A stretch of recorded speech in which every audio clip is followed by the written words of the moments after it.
Shalom Bapak Ibu dan Saudara yang terkasih, mari kita bersatu dalam doa.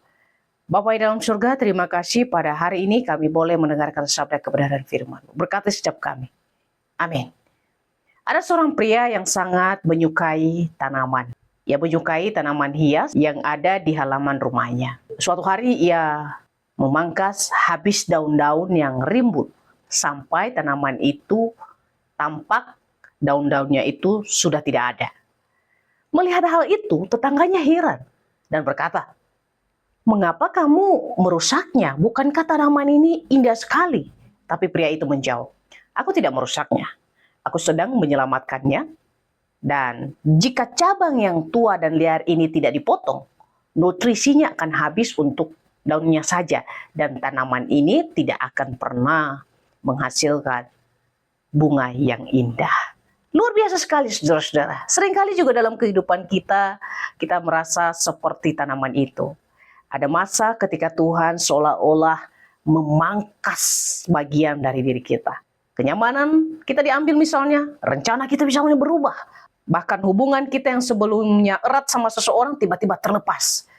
Pada saat itu kita merasa kehilangan keindahan di dalam kehidupan kita. Tetapi menariknya Yesus menggunakan satu gambaran yang sama ketika berbicara kepada murid-muridnya. Mari kita lihat di dalam Yohanes 15 ayat 2 yang berkata, "Setiap ranting padaku yang tidak berbuah dipotongnya, dan setiap ranting yang berbuah dibersihkannya sampai ia lebih banyak berbuah." Pasal 15 sendiri adalah bagian dari percakapan terakhir Yesus dengan murid-muridnya sebelum ia disalib. Dalam suasana yang sangat pribadi itu, Yesus memakai gambaran pokok anggur dan ranting-ranting. Untuk apa?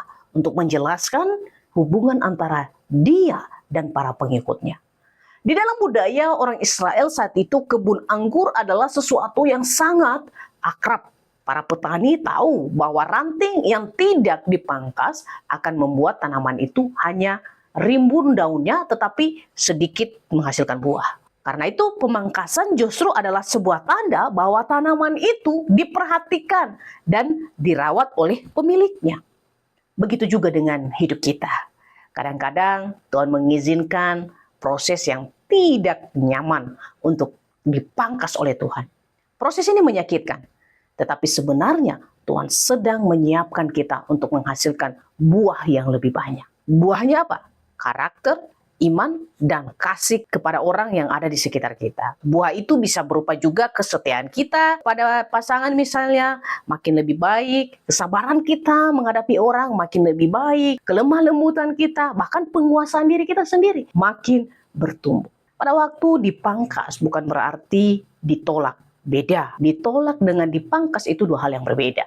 Pada waktu dipangkas berarti Tuhan masih bekerja dalam hidup kita. Ketika kita merasa bagian hidup kita dipotong oleh keadaan, jangan hanya melihat apa yang hilang, tetapi ingatlah siapa yang memegang gunting, yaitu Sang Tukang Kebun Surgawi yang sangat mengasihi kita. Karena di tangan Tuhan, setiap pangkasan selalu memiliki tujuan agar hidup kita menghasilkan buah yang lebih indah. Sehingga kehidupan kita ini menjadi berkat bagi orang-orang di sekitar kita. Mari kita berdoa. Bapa yang dalam surga, sungguh luar biasa firman yang boleh kami dengarkan. Satu kebenaran yang mengingatkan kami dipangkas. Kami hari ini mungkin dipangkas dengan cara membuat kami berantam dengan orang di sekitar kami yang selama ini kami anggap orang yang paling dekat dengan kami. Atau kami dipangkas kesombongannya, dipangkas kepintarannya, dipangkas dan lain sebagainya. Karena kenapa? Kalau itu tidak dipangkas, itu akan membuat kami makin jauh. Kami akan mengandalkan kekuatan kami sendiri dan kami tidak butuh Tuhan. Tapi kami bersyukur setiap pangkasan-pangkasan itu boleh mengingatkan kami untuk semakin dekat dengan Engkau. Dan kami percaya dalam nama Tuhan Yesus hidup kami menjadi berkat seturut dengan kehendak-Mu. Terima kasih Tuhan. Kami mengucap syukur hanya dalam nama Tuhan kami Yesus Kristus. Amin.